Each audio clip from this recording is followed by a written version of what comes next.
Hey there, Geometry Cats. We are going to continue with our 5.2 series with 5.2b. We're going to be looking at the Incenter. The other day we talked about Circumcenter. Today we're going to finish things up with the Incenter.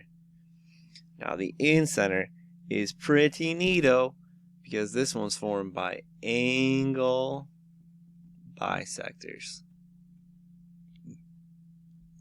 Okay, so each of these lines that form it, each of these angle bisectors, which I'm going to do that next actually, I like it. So BP and CP and AP, right? These are your angle bisectors that form that point P, that incenter, right?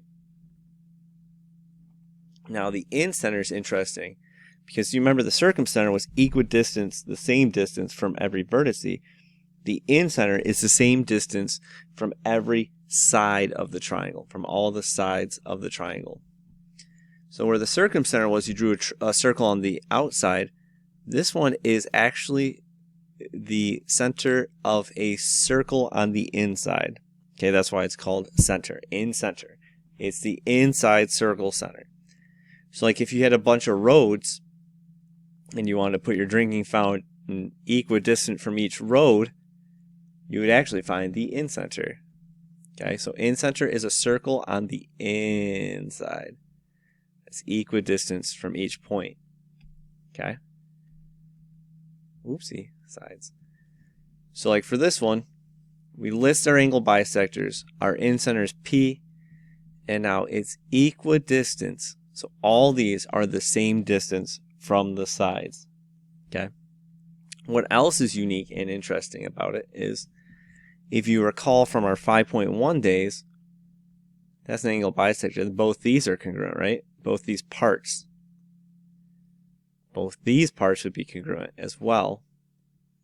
And both these parts would be congruent because each one as an individual case is similar to your 5.1 jazz. So now when I list all my congruent segments, I'm going to start with these pinkish, these reddish pinkish ones. So like DP is congruent to EP, which is congruent to FP. Right? And then from there, we have our blues. So like FC is congruent to EC. BE and BD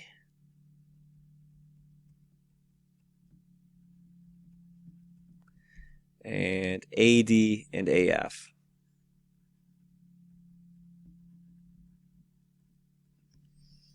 Right? I could even make that prettier, I guess. It's like these were congruent, right? These were congruent.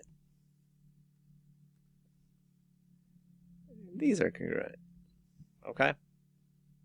It's beautiful. It's beautiful. Alright, let's see what this actually means. Arrow. What's wrong with you?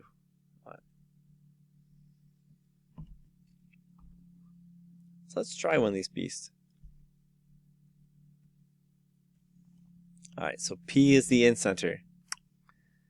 So we can draw a circle in there. And if that's the incenter, we know that all these are congruent, right? Because it's equidistant from each side.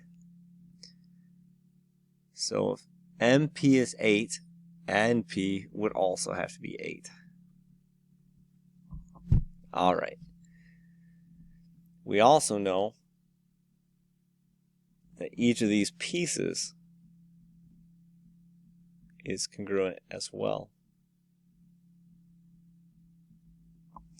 So if I'm looking for NK, well, NK is the same as OK, okay? Or KO knockout. So if that's 17, this would have to be 17 as well. Now if I'm looking for PK, ruh-roh raggy, that's not congruent to anything. I'll put a question mark. What is it? Well, do you know what it is? It's a right triangle, right? This is a right triangle. with one leg 17, all these pieces are 8, right? So I could do 8 squared plus 17 squared would equal pk squared. Right? All right. So let's do this then. Let's do some math here. So I'd get 8 squared plus 17 squared, so that's 353 equals pk squared. I'm going to square root both sides. And according to my calculations, I get about 18.8 is pk. All right. So that's how I found C. That's how we did C. Now, let's find low. I don't know what that is. It's congruent to this side, but I don't know what that is either. 830. It's another right triangle. I'm going to call it A. 8 squared plus 8 squared equals 13 squared. Oh, Jiminy Crickets. So A squared plus 8 squared would be 13 squared. Because that's your hypotenuse, right? That's a right triangle. Right triangles, who knew? So A squared plus 64 equals 169. So A squared equals 105. Then we have to square root both sides. So A equals about 10.2. And that was our low. Pythagorean theorem comes up a lot. Who knew? That's where I'm going to end it today, y'all. I hope you enjoyed. I hope you learned something. Have a great day.